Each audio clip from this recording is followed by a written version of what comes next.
Salut à toutes et à tous. Aujourd'hui, je vais faire un débrief et je vais parler du scan 79 de Boruto où il y a des révélations. Et voilà, le scan il est intéressant à analyser. Alors ce qu'il faut savoir c'est qu'il commence avec une conversation avec Boruto et Momoshiki qui dit à Boruto, je te l'ai déjà dit, ça a déjà commencé, tu vas tout perdre bâtard. Tu vas tout perdre. C'est simple, clair, net et précis. Alors après on voit que finalement tout le monde recherche Kawaki et tout ça. Et notamment Amado qui dit à Shikamaru, ne le tuez pas, fais-le venir. Parce qu'en fait ce qui se passe c'est que visiblement il a une commande secrète pour contrôler Kawaki et tout ça. Bon, Shikamaru se dit que Amado c'est toujours un bâtard qui cache des choses. Ça c'est intéressant de voir qu'il a toujours un peu un atout dans sa manche, hein, Amado. C'est ça qui est intéressant. Et surtout avec le fait que Aida peut voler. Et elle va voir Kawaki avec son pouvoir d'omniscience, hein, avec le Seiregan et tout ça. Donc, ce qui se passe, c'est quoi? C'est que elle parle à Kawaki, elle dit je vais te protéger, personne ne pourra te toucher et tout ça. Et t'as surtout Kawaki qui parle en fait, qui parle de ses sentiments et tout ça. Il dit ça aurait été bien si Boruto n'était pas le fils du 7ème, parce que sinon, si je le tuais, personne ne s'intéressera à lui. Momoshiki Ootsuki serait mort. Et que tout irait bien en fait pour qu'il puisse protéger le 7ème Hokage et tout ça. Et là c'est surtout Kawaki qui sert Aida et qui lui dit pourquoi c'est lui. Pourquoi il est comme ça, pourquoi c'est le fils du 7ème. Pourquoi ça peut pas être un perdant comme moi, tu vois, un déclassé, un paria. Parce qu'il dit que si c'était le cas, tout le monde s'en foutrait qu'il crève en fait. Et c'est vraiment, là il parle avec le cœur Kawaki. Il dit, et Aida il lui dit arrête de dire ça. Et surtout Kawaki il dit tu es omnisciente, tu vois à travers les choses n'est-ce pas? Tu sais que je ne suis qu'une petite merde incapable de protéger ce qui me tient à cœur et ce que je veux protéger. Regarde-moi putain. Et là tu vois il a le regard désespéré et tout ça. Et elle prend sa tête, tu vois, elle le cajole un peu. Et tu sens qu'elle va utiliser un nouveau pouvoir en fait. Mais au début, tu comprends pas forcément ce que c'est ce pouvoir. Tu comprends pas son pouvoir, tu vois qu'il y a une bonne mise en valeur territoriale de son pouvoir, tu vois que ça prend de l'ampleur, mais tu ne sais pas ce que c'est en fait. Et là, t'as surtout Momoshiki en fait qui fait un petit sourire, tu vois, qui regarde Boruto. Tu sens que ça va être la merde, mais à ce moment-là, en fait, Aida, elle sait pas ce qu'elle a fait comme pouvoir, parce qu'elle semble être surprise, elle dit qu'est-ce qui se passe? Il y a un truc qui est bizarre en fait. Et ce qui se passe à ce moment-là, en fait, c'est que Mitsuki commence à enlever son bandeau.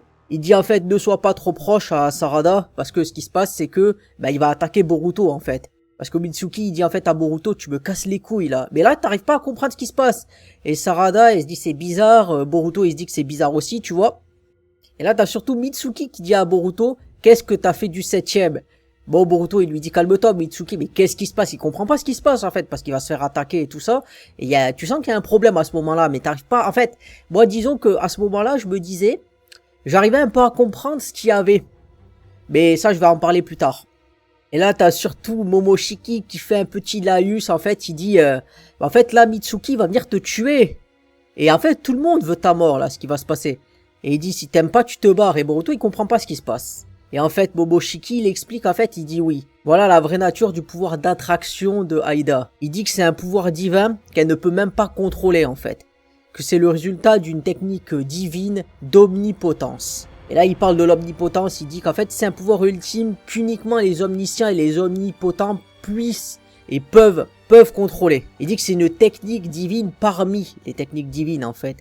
Il explique que Dieu a créé le monde et un langage spécifique pour la création, ce qui est assez intéressant parce que Aida ça fait penser à... Moi quand j'ai pensé à son nom, je sais pas si ça a été fait comme ça, mais tu sais ça fait penser à Ada Lovelace, hein, une pionnière de la programmation. Il y a même un langage qui s'appelle le Ada, et je pense pas que c'est juste une coïncidence, tu vois, je pense que ça a été défini comme ça pour une raison, tu vois, et il dit que c'est l'omnipotence. C'est-à-dire le pouvoir de tout diriger en fait. Mais il explique en fait que ça peut pas être contrôlé par une gamine qui n'est même pas un Otsuki. Et il dit que la vraie nature de son pouvoir de charme, d'attraction en fait, il a été matérialisé par l'omnipotence.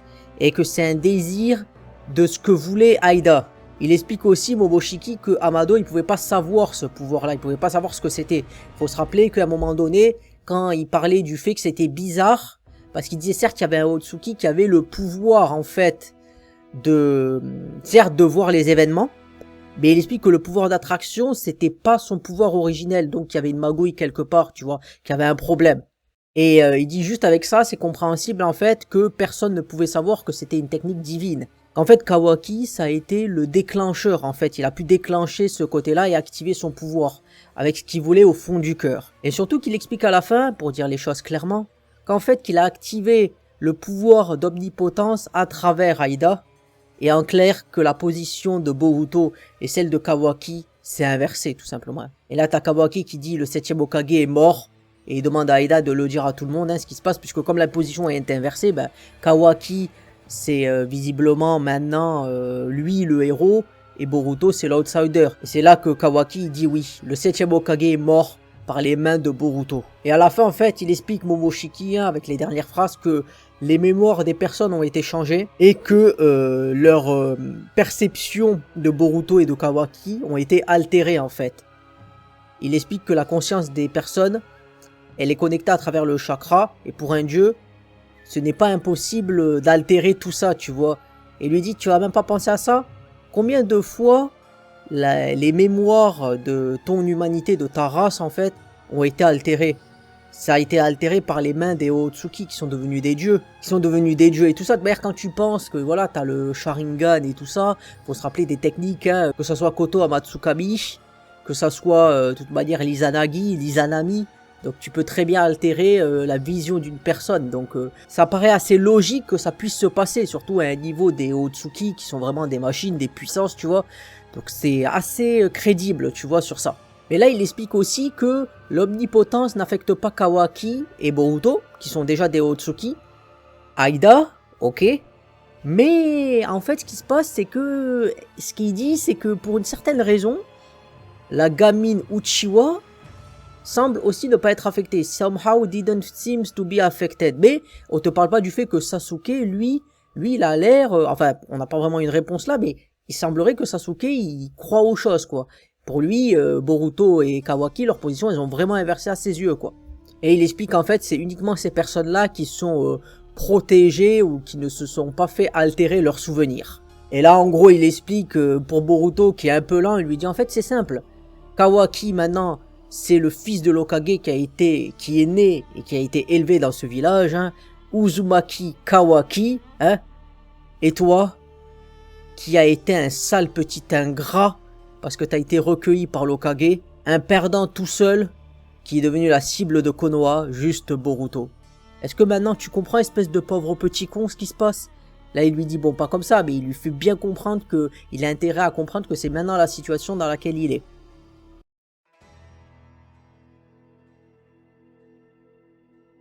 Alors c'est intéressant, parce que beaucoup de personnes disaient que Boruto c'était un ingrat, qu'il n'avait pas conscience de la chance qu'il avait d'être le fils de l'Hokage, qu'il avait, voilà, ce qu'il disait aussi dans le film et dans la partie, notamment avec l'examen de Chunin et tout ça, où il dit, ouais, j'aurais aimé que mon père ça soit pas l'Hokage, en fait j'aurais été tranquille, tu vois, ou même ne pas avoir de père ou quoi.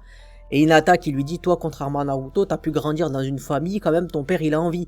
Et ça fait vraiment, en fait, je pense, sens à ça. C'est-à-dire qu'en fait, Boruto, il sait pas ce que c'est d'être tout seul. Là, il se retrouve un peu dans le cas, tu vois, dans lequel était Naruto, tu vois. Parce que Naruto, tu vois, Naruto, c'est le fils du 4e Hokage.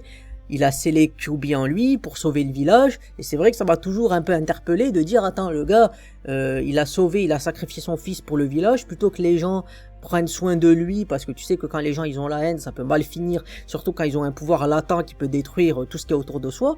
Et non, ils l'ont pas recueilli, ils l'ont pas aidé, en fait ils l'ont laissé à l'écart, ils le vilipendaient, ils avaient la haine contre lui. Et là, Boruto, il se retrouve dans ce cas, en fait.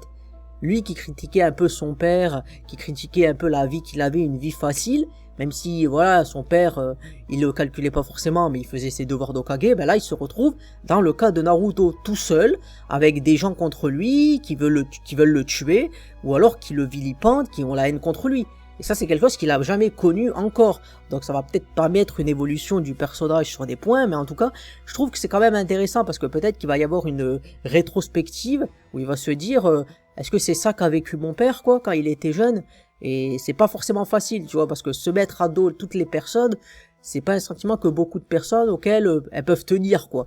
Et je trouve que si ça s'était mis en avant, ce serait vraiment intéressant pour la suite de l'histoire. Donc voilà, je termine cette analyse du chapitre de Boruto. Dites-moi ce que vous en avez pensé. En tout cas, moi je trouve que c'était intéressant. Voilà, parce que là, il a dit beaucoup de mots, Momoshiki, pour bien que tu comprennes que nanana, en fait, que les positions, elles ont été inversées, et que le pouvoir de Aida, il a été activé, on va dire, à sa méconnaissance, puisque comme c'est qu'une gamine, elle pouvait pas avoir le pouvoir divin, tu vois. Donc avec ces belles paroles, je termine la vidéo. C'était Moedra, moi je vous dis salut, et à plus, pour un prochain épisode sur Boruto.